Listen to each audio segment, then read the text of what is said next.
guys, it's Crystal. Welcome back to my channel. Today I want to show you how easy it is to use your Cricut EasyPress 2 to apply iron-on to a ball cap. So this is pattern iron-on and it is Hello Kitty. Image says Hello 30. So Hello Kitty, Hello 30. How cute is that?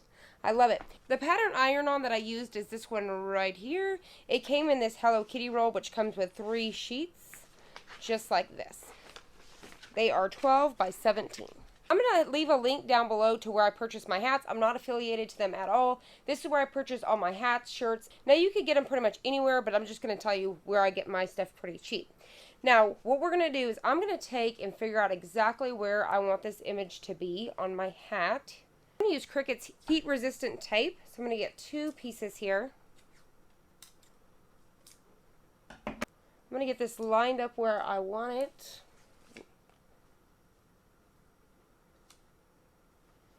Alright, so once I get this lined up where I want it, I'm just going to take my heat-resistant tape and go ahead and get this down to hold this in place for me. Inside, when you get this hat, there's going to be a piece of cardboard in here. It may or may not, depending on which one you buy. I went to Cricut and used their heat transfer settings. I'll have that link down below. And it told us 340 for 30 seconds for this kind of material. I chose cotton poly blend. Please be super careful if you're going to try this at home. I'm not telling you to do this whatsoever. If you do it, you're at your own risk. So make sure that you have your mat down. This can be super dangerous, so don't let your kids do this. I'm going to take my mat here. I'm going to get this over here in the corner. So I'm basically just pushing my mat right up into this hat, just like so. These settings, Cricut is telling us firm pressure, so I'm going to push on here as hard as I can while I'm doing this, okay?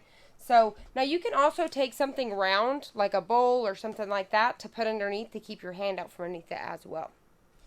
So now I'm going to go ahead and get my iron on here. And I'm just going to go ahead and push in, push go, and now I'm pushing in as hard as I can. You can also flip your iron very carefully upside down and press this down.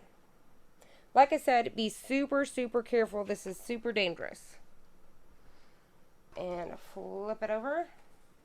Go ahead and peel this off and see what we've got. Looks good. And you can, I'm going to bring this up to see if you can tell.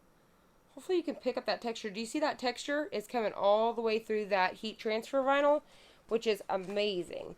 And then all you need to do is push this back into form. And I would wait till it cools down.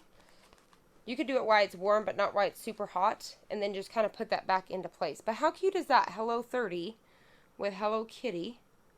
Super adorable. I love it. Very cute. I think it's super cute. Alright, so there you have it. Now, like I said, this is not for the faint of hearts. So if you're willing to do this, it really is easy. You just want to be super careful. Like I said, there's safer ways to do it if you want to put it on a bowl, etc. But just be super careful if you're going to attempt this at home. And do it at your own risk. But you definitely can pull this off. You don't have to have a hat press for this. It's really easy to do.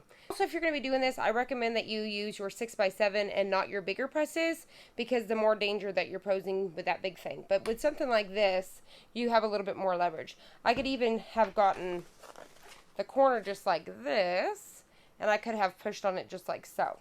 It really helps as well to use the heat transfer tape to help hold that image in place.